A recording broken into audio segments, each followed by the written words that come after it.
This is a video of the interior of Lionel Danton. We'll start here in the wheelhouse and work our way downstairs. I'm in the port at Strasbourg at this time, getting ready to leave the boat.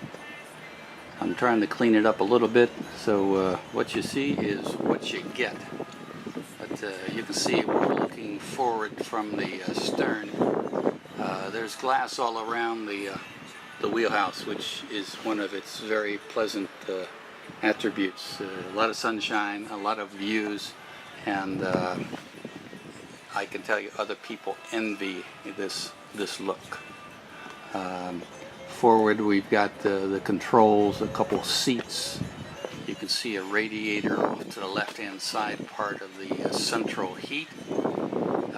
We've got some life jackets that we wear over here, and here in the back are the table and sitting area as well.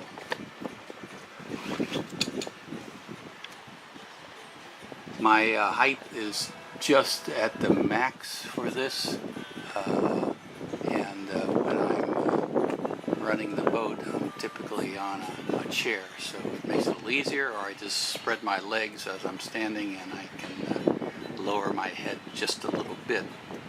One thing to know is that when Hart Massey owned the boat, he was a man about 4 foot tall, and so a lot of these considerations of height just weren't important to him, but for the most part it works for me. Let's go inside and see what the control panels look like. So we're at the helm here now, and I do like the wheel here. It's good size. I've seen wheels that are much larger diameter and smaller.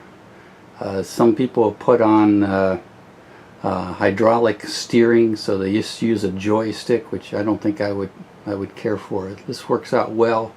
You can feel the pressure of the water against the rudder, and it gives you good feedback as to what you should be doing. Just point out this little picture over here. This was done by one of the French owners, and we like it a lot. There was more of this type of folk art downstairs. Unfortunately, it wasn't kept for the most part. We've got a depth finder over here. Here in the harbor at Strasbourg, we were at 3.1, 3.3 meters deep. This is a handy device because in the canals you can get big fluctuations of depth. The boat has a water draft of about 1 meter, so you're always looking at that, saying, hey, I'm close to the edge. Is it going to bottom out? Luckily, in many canals, the bottom is mud, but sometimes it can be concrete or stone, and you got to be careful. Here we've got, see how this well shows up. This is the monitor for the presently the 4 cameras I have on board.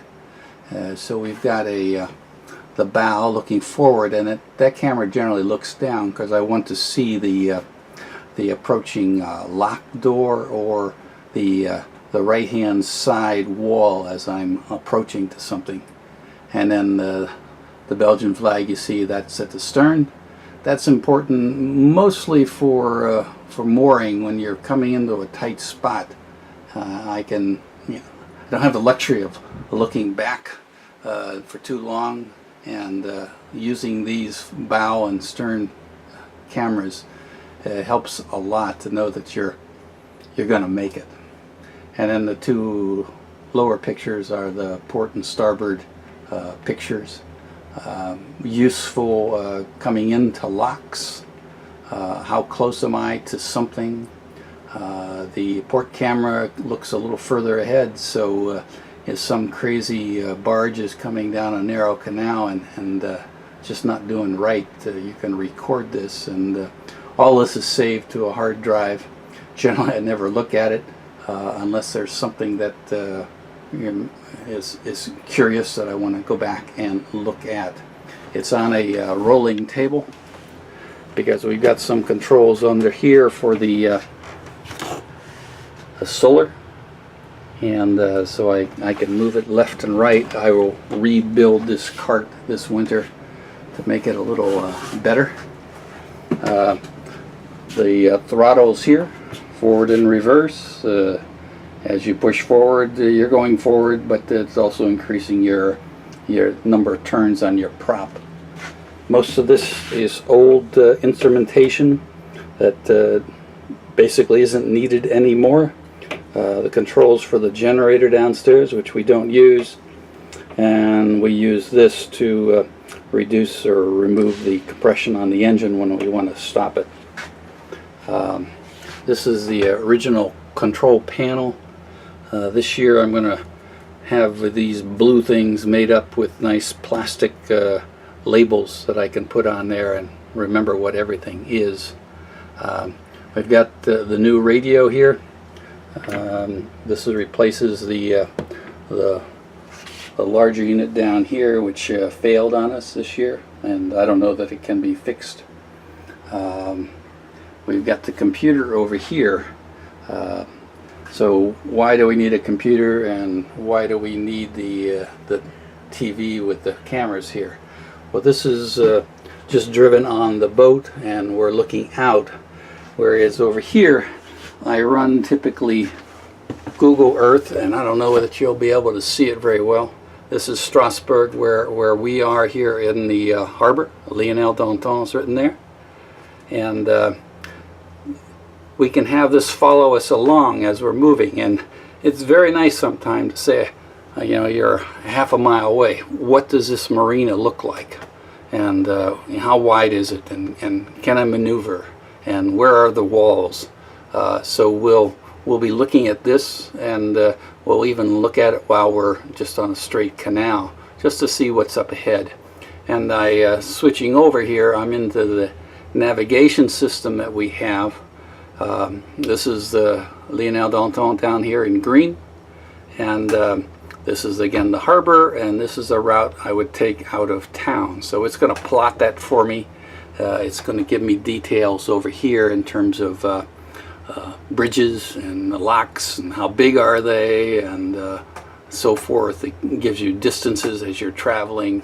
It's quite nice, and it's got updates. So if there's a broken lock up ahead and you download the current information, it will warn you that you're going to have troubles up ahead.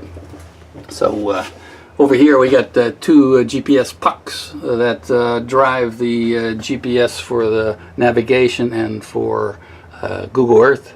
It's my understanding you can't have one puck doing two different software programs, but we'll see.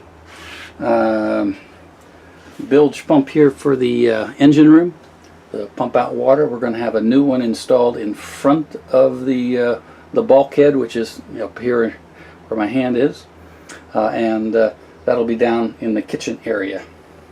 An old 24 volt fuse box that we have here.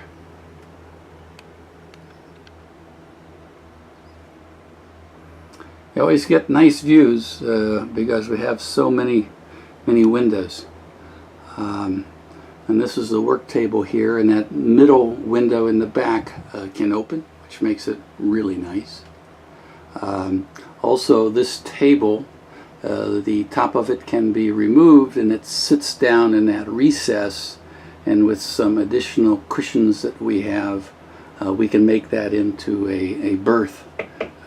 So we can typically get 2 people in there, or 2 or 3 kids probably. You have a lot of fun doing that. We're going to replace these cushions this year. I just don't like the color. It reminds me of the beach or something like that, and we're going to get rid of them. Underneath the table is a storage locker. We keep extra life jackets down there.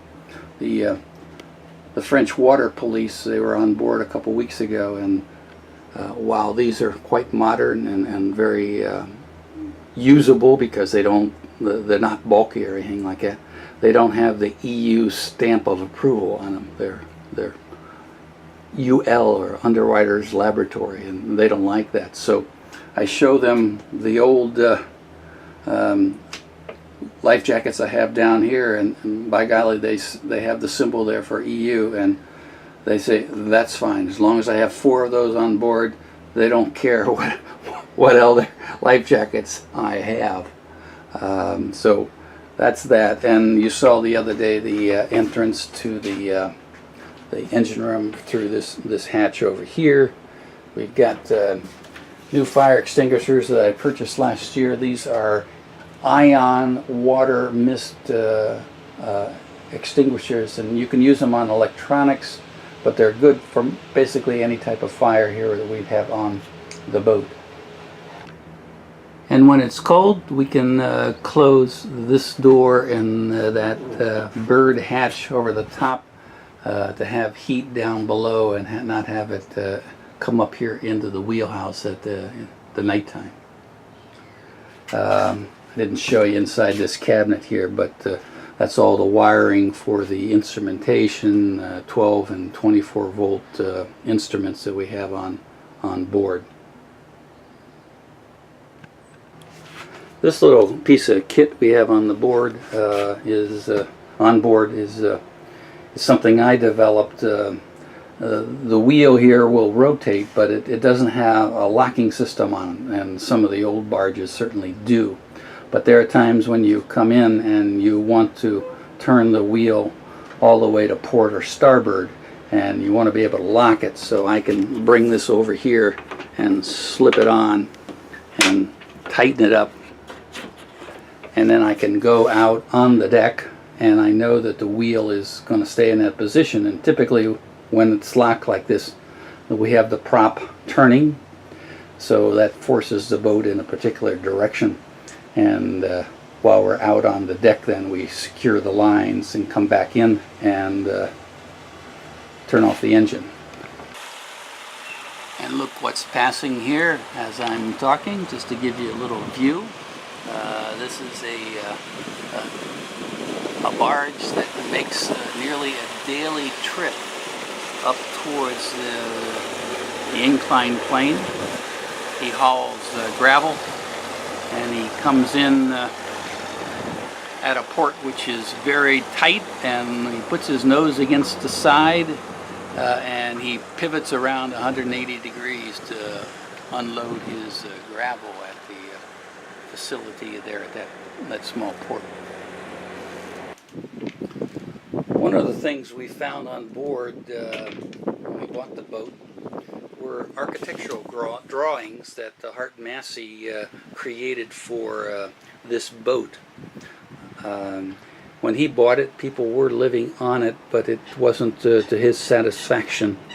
And he made a lot of drawings. He was an architect by training, so he knew how to do this, and he sent the information to Germany, and these were the plans that he got back. There's several different views of the boat, and what I'm trying to do here is get a schematic of all the gas, water, and through the hull valves that we have on the boat to be able to identify everything and know where these valves are and when to turn them off.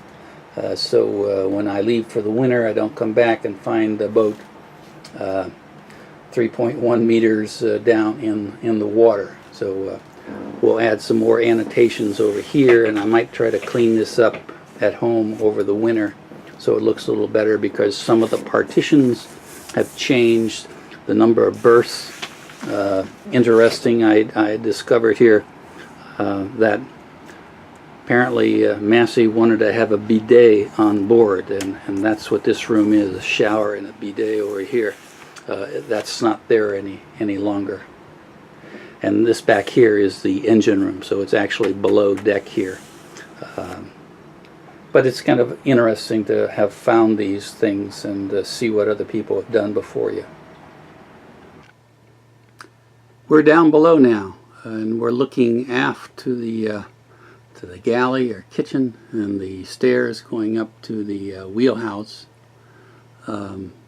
This kitchen was made larger at one point based upon those drawings I have upstairs.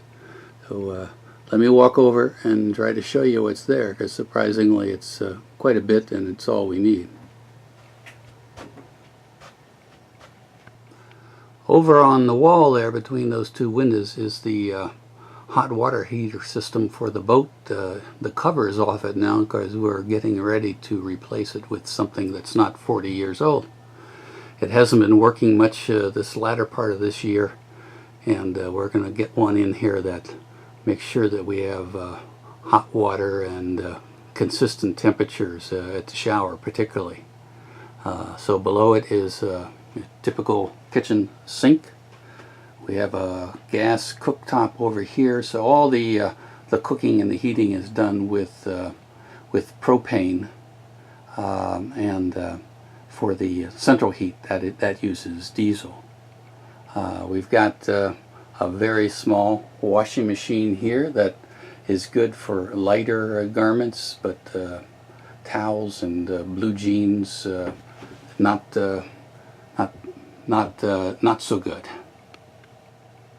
Here on the wall we've got some glasses and plates. We've got a gas oven and two pantry cabinets down here.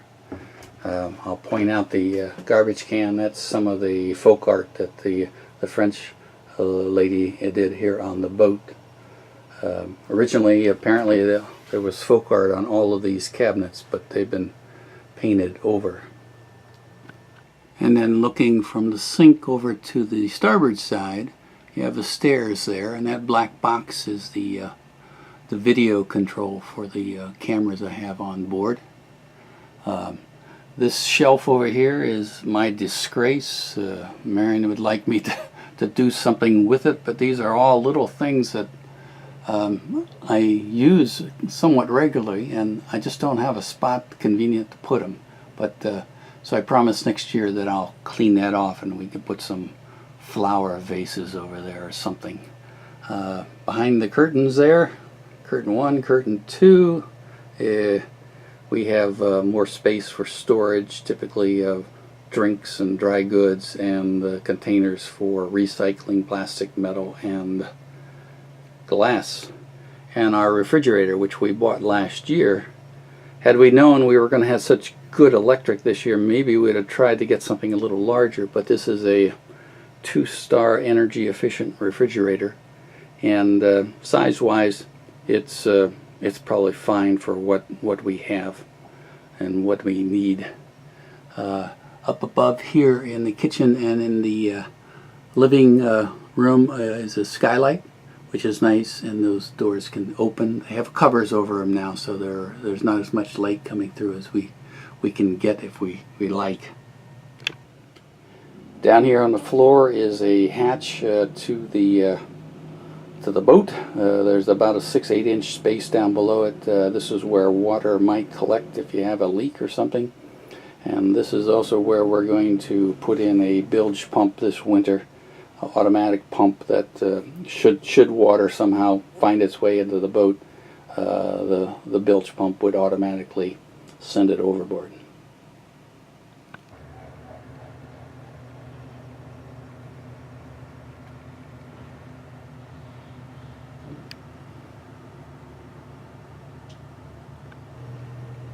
We're looking forward from the steps coming down into the galley, and that is the living room forward there beyond the kitchen, and hallway up to some other rooms that we have. Quite a bit of space there. A number of years ago I learned about minimalism and how people are getting by with much less space, and this is an idea I kind of like. It would apply for my living quarters and not to my wood shop, but here I could live in a space like this and be able to walk out to my very large woodworking shop, and everything would be good. Let me step forward and show you some closer things. You're looking at the starboard side. This is a little couch that can be folded down into a two-person bed.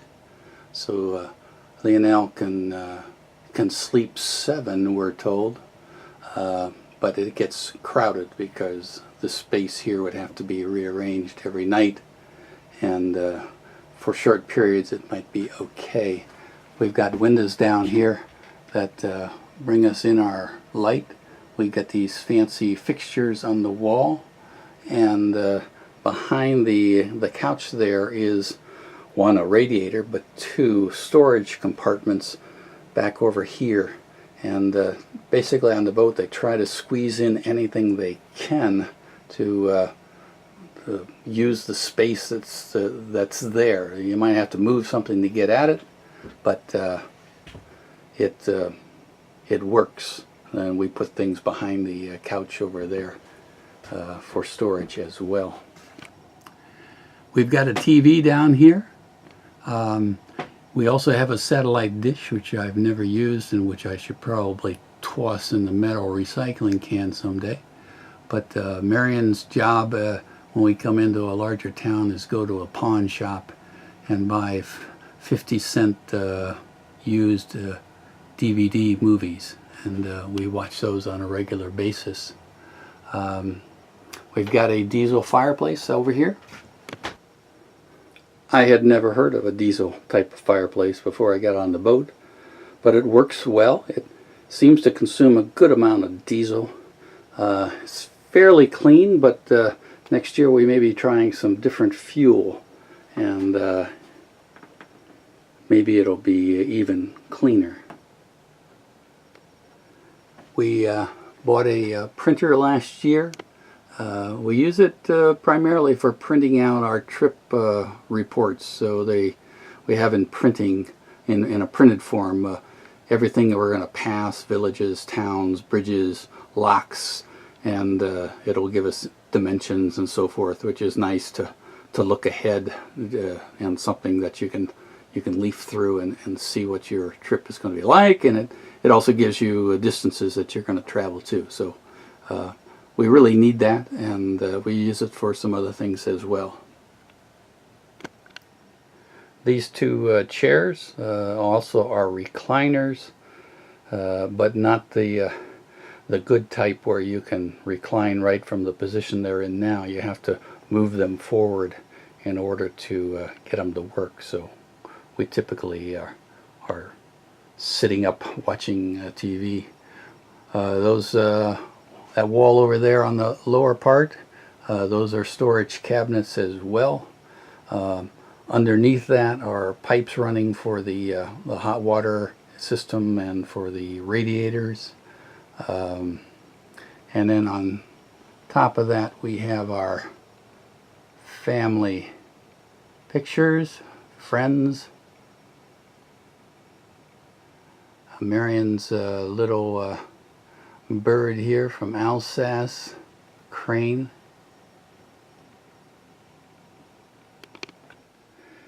And she likes this crane because it talks to you. That's the sound of a crane. And up above in the living quarters is another skylight. We need some art for the wall, but we just haven't found anything that would be of our taste to put up. I'll work this summer on, or this winter, on some things to bring back that will allow us to put some artwork up. The walkway between the kitchen here and going forward to the forward berth, the floor is made with these 1-foot square pieces of carpet, and we need to be able to pull up this section occasionally. That's where some pipes run, and if you need to get access to something right here in the middle, you can. If you need access off to the side someplace, then you can pull up the carpet and get out the saw and start cutting. So going forward here, we're going to have a toilet or a head on the right hand side, starboard side, and then in front of that is a shower room. Over to the port side is a single berth that we're going to get a picture of. I'm using it now for storage, so you'll see a lot of things I'm going to take back home. And then through the closed door up there is the double berth and another toilet or head. So this is the first head. It is a vacuum type toilet. So in order to use it, you close the lid which seals, and then you use this handle over here, pumping it up and down to evacuate the bowl.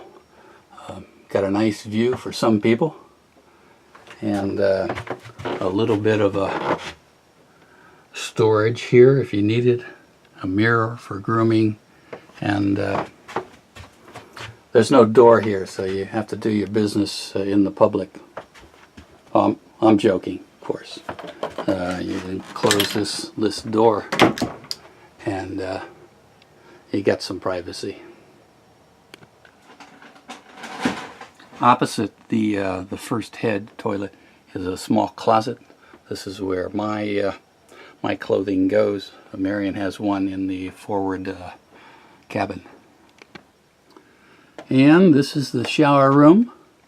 It's built up a little bit on the bottom to allow a pump to go down there. It means tall, good-looking guys like me have to duck a little bit when they go in. But with the new hot water system we're putting in, getting a nice warm shower will be good. We have plenty of water on board, so there's no excuse not to take a shower next year. And it has a small sink, radiators, some storage back over there, and then again a good view out the window. And over here on the port side is that single berth we talk about. It's a folding bed in there as well, so you can fold it up and put a table in there. And Marion has done some writing in this room, kind of as a getaway spot. The printer is above this bag here, so your feet or your head can be under that area. Kind of a good design to utilize the space that we had. And then over here, some of course bookcases that we need, and videos, and some of the stuff I'm taking back home this coming week. And here is the forward berth, double bed, and under the bed are 3 large plastic containers piped to the water system. So you're looking at the bow over here. We've got 2 portholes that probably ought to be better designed and installed, and maybe made larger. We got a window over here to the side, more storage down below. And on the starboard side here, Marion's closet, and the second toilet. This one is electric. Makes it a little better for the sanitary purposes to have that. And opposite the toilet, another sink. So looking out the window over here, beginning to look aft, there's the shower room.